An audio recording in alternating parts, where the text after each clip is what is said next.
मित्रांनो, SRPF गट 2 पुणे 2024 मध्ये विचारलेला प्रश्न आहे. 52 पत्त्यांच्या सेटमधून एक पत्ता काढल्यास तेच संख्येचे कार्ड असण्याची संभाव्यता किती? असा आपल्याला प्रश्न विचारला आहे. सोडवायचा कसा बघा. तर एकूण पत्ते आहे 52. आता 52 पत्त्यामध्ये संख्येचे जे पत्ते असते ते किती असते ते सर्वात पहिले माहीत करून घ्या. सर्वात पहिले जर आपण पाहिलं 2 पासून तर 10 पर्यंत एकूण पत्ते असतात.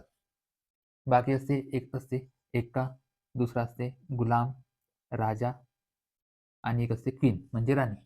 म्हणजे हे आकडे नसणारे असते आणि ते किती सेट असते असे एकूण 4.